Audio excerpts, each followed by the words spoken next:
Hello everyone. இன்னொரு புது channel start பண்ண போகிறேன். என்னடா 3 சேனல் வச்சுருக்காங்க, திரும்ப ஒரு சேனலா அப்படின்னு கேட்குறீங்களா?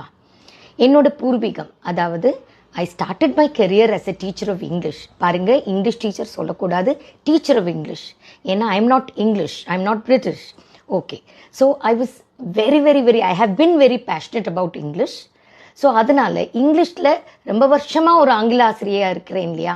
ஸோ இங்கிலீஷில் வந்து எனக்கு தெரிஞ்ச நிறைய விஷயங்கள் அதை கொஞ்சம் கொஞ்சமாக உங்ககிட்ட ஷேர் பண்ணணும்னு நினைக்கிறேன். ஏன்னா எல்லாருக்குமே ஒரு ஆசை இருக்குது தானே. 2 விஷயம். ஒன்று வந்து இங்கிலீஷ் ரொம்ப ஃப்ளூவெண்ட்டாக பேசணும், நல்ல ஆக்சென்ட்டோடு பேசணும், அதாவது ஆங்கிலேயர்கள் பேசுகிற மாதிரி பேசணும்னு நம்ம எல்லாருக்குமே அந்த ஒரு ஆசை இருக்க தான் செய்யுது. கரெக்டாக? அது தவிர இன்னொன்று என்ன அப்படின்னு பார்த்தீங்கன்னா வெக்காபுலரி. ஐயோ, வார்த்தைகள்லாம் எனக்கு தடுமாறுது, நிறைய வார்த்தைகள் ஆங்கிலத்தில் எனக்கு தெரியலையா அப்படின்னு தோணுது இல்லையா? ஸோ இது எல்லாத்தையுமே அட்ரஸ் பண்ணுற மாதிரி நம்ம இன்னைக்கு ஒரு சேனல் ஆரம்பிக்கிறோம். சரியா? தேங்க்யூ.